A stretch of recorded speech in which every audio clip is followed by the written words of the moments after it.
Lautan manusia dari bangsa Mongol berkumpul tepat di depan kerajaan Ryazan. Masyarakat panik memaksa ingin keluar dari sana. Semua penjagaan diperketat dan tidak ada seorang pun yang boleh meninggalkan Ryazan. Pangeran mengumpulkan para pejabat untuk mencari solusi dalam upaya menghadapi bangsa Mongol. Mengingat pasukannya terlalu banyak dan mustahil melakukan perlawanan, maka semua sepakat akan membayar upeti besar demi meredam amarah bangsa Mongol. Pangeran memilih beberapa utusan untuk pergi bernegosiasi. Red awalnya sembunyi di balik tiang, kemudian ia menghilang karena takut diikut sertakan ke dalam misi tersebut. Red bergegas pulang. Di perjalanan ia melihat hampir semua masyarakat panik ingin keluar dari kawasan Ryazan. Kemudian ia bertemu dengan seorang pedagang bernama Vidar, memaksa Red agar membantunya membukakan pintu gerbang. Vidar mengaku pernah mendatangi kerajaan Horde atau bangsa Mongol. Ia tahu mereka semua kejam terhadap orang Rusia. Sayangnya Red tidak dapat menolong sedikit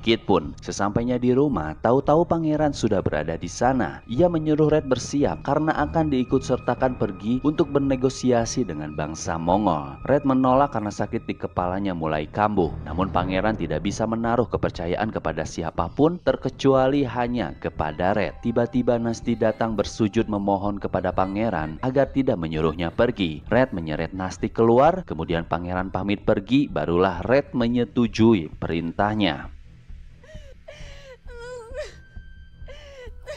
Anggota mulai bersiap-siap menaikkan upeti ke atas kereta. Red bertemu kembali dengan Vidar yang telah mengaku pernah pergi ke Horde atau ke bangsa Mongol. Akibatnya ia pun dipaksa ikut rombongan. Lada merupakan asisten Nasti, sengaja disuruh ikut mendampinginya karena Red butuh seseorang untuk mengembalikan lagi ingatannya ketika pertama kali bangun dari tidur. Mereka pun akhirnya pergi meninggalkan kerajaan menuju kediaman bangsa Mongol.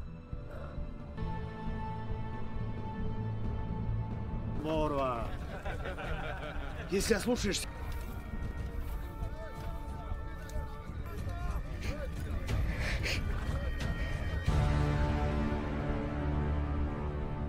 Masuk ke dalam istana dan mulai melakukan negosiasi di hadapan Pangeran Batu Khan, sang pemimpin bangsa Mongol.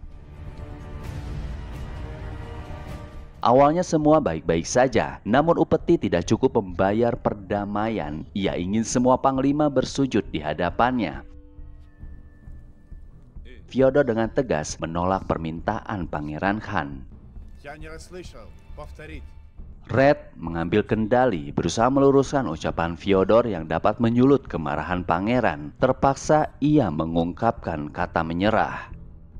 Kemudian Red disuruh ke depan dan diberi kalung berisi surat perlindungan sehingga bangsa Mongol tidak bisa menyentuh atau membunuhnya selama mengenakan kalung tersebut.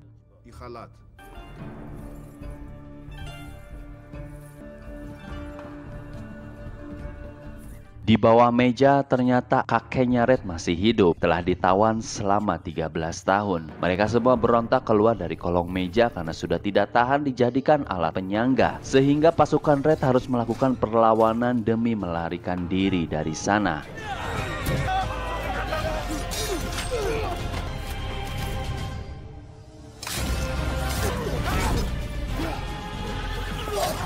Fyodor terkena lesatan panah. Ia memilih menghalau mereka dan menyuruh Red pergi, diamanati menjaga pangeran beserta kerajaan Ryazan.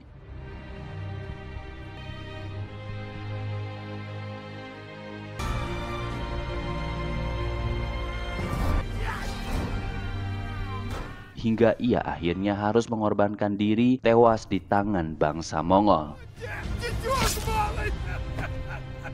Pangeran Khan telah mutlak akan membumi hanguskan kerajaan Ryazan. Seluruh pasukan terjebak di tengah badai salju, terus berjuang melarikan diri dari kejaran bangsa Mongol. Di tengah perjalanan, mereka kedatangan seekor beruang raksasa.